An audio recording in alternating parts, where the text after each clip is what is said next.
You may not immediately recognise the name Arm Holdings, but the UK's biggest technology company has a hand in almost all our day-to-day lives.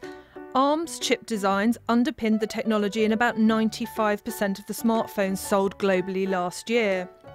From its start in Cambridge with just 12 engineers in 1990, Arm has grown at speed.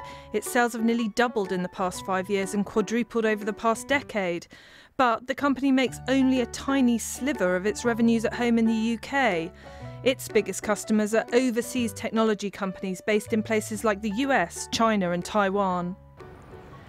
That global dominance caught the eye of Japan's SoftBank, a telecoms and technology conglomerate. They're betting £24 billion that Arm can replicate its dominance in smartphones in what's called the Internet of Things. That's connecting up physical devices from buildings and cars to household appliances so that they can talk to each other. So, should SoftBank's interest be welcomed? Or is this another example of a homegrown champion going overseas? Theresa May has struck a cautious note on foreign takeovers, but today her new Chancellor of the Exchequer gave SoftBank a warmer welcome.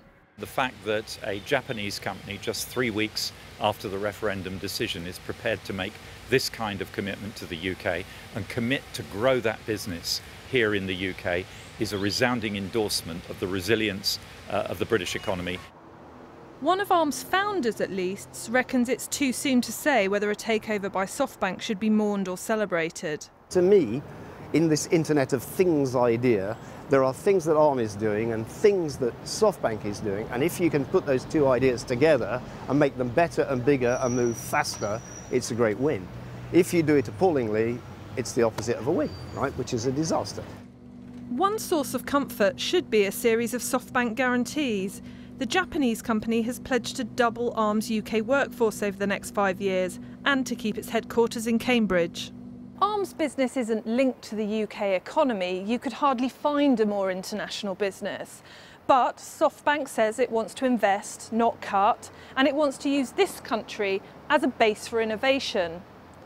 But this is the first time these kinds of legally enforceable pledges have been used in a large UK takeover. So, who in 5 years' time is going to aggressively enforce these pledges and how? Well, that remains totally untested. Then there's Brexit.